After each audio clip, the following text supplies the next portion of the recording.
Hey everybody! Yesterday you watched a video about social studies and the different parts of social studies.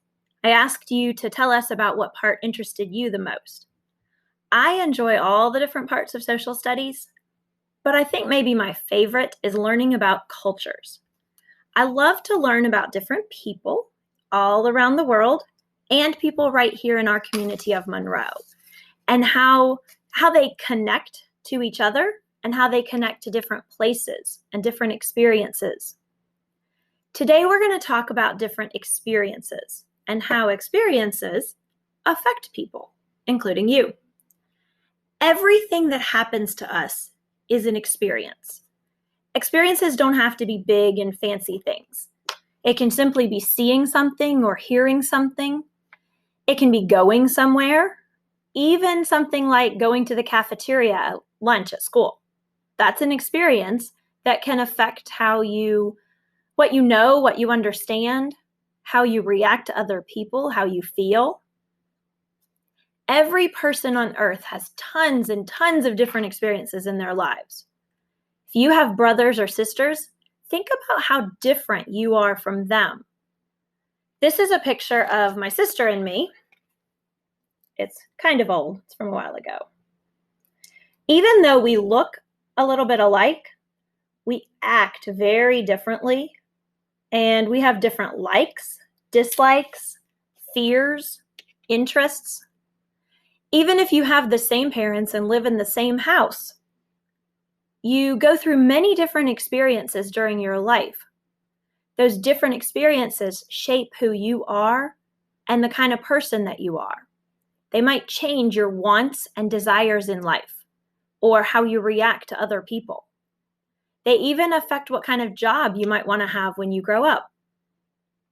If you were in school last year on the day that we had the tornado, you remember staying in the hallway for a pretty long time.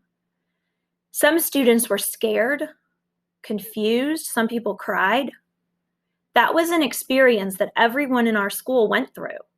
And even though it felt a little scary, it kind of feels nice to know that it connected all of us because we experienced it together. It made us all thankful that we were safe and that we could understand each other's feelings about it. This coronavirus pandemic is another experience that's affecting everyone all over the entire world. It's affected all of us in different ways, of course, but it can connect us too because we're all going through it. Now let's think about our book, Towers Falling, that we've been reading. And hey, if you haven't been listening to Mrs. Hutchins read this every single day, you absolutely must go back and find those videos and listen and catch up.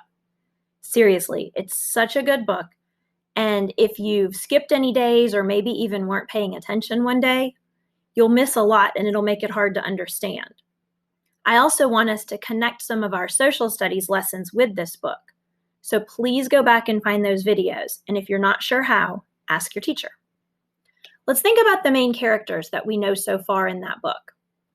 We know that Deja has already been through a lot of experiences that have made her the way she is. What do you think the biggest thing is that has impacted her or affected her? I think about Deja's family and how they're really poor and they're homeless. Her pop can't or won't have a job or doesn't have a job for some reason. And her ma doesn't make very much money at her job. So they couldn't afford to stay in their home. And now they're living at Avalon, which is a shelter for people who are homeless. I think that kind of embarrasses Deja. And she acts mean at school sometimes and acts really tough. Tries to kind of make sure, I think, in a way that people don't make fun of her or hurt her feelings. She might not react that way if she hadn't experienced living at that shelter.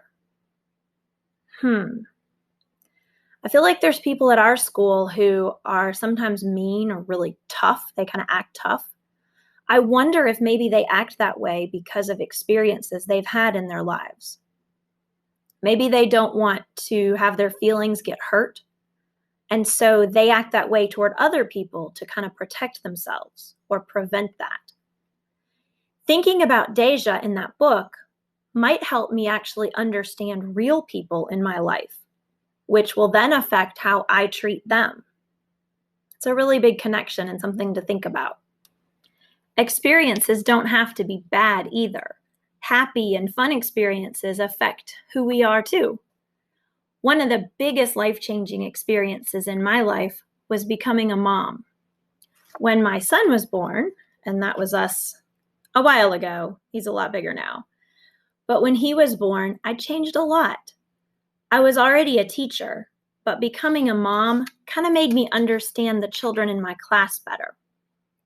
A smaller experience that affected me was reading a book about a little boy who survived a terrible event that happened in our world about 80 years ago. It seems like a long time ago, but he really wasn't much different than kids nowadays. I didn't go through what he went through in his life, but because of that book, I understand that event better, and it kind of made me more thankful for my own life and for my family.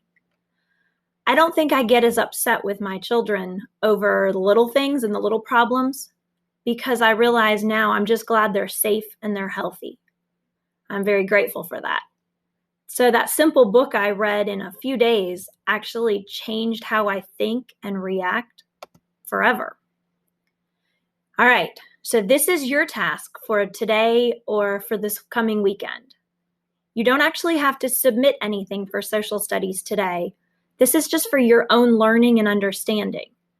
But it's important, so I want you to take the time to do it. This activity will help you understand how experiences affect us. Use a notebook and jot down some experiences that you have experiences you've had that have affected who you are today. So these can be things you've seen, things you've heard, places you've been, feelings you've had. They could be big experiences or just little things that happen in an ordinary day. So what is something that's happened in your life that makes you the kind of person you are now? So that's one part. The other part, I want you to find somebody in your family to maybe talk to about this. If you can, I want you to ask them about an experience they've had that maybe changed them. It's interesting to learn things from our family members, and you might not even know about what they tell you. Take some time to do this. It could be a really good conversation to have, and you might learn more than you ever thought. Good luck. Bye.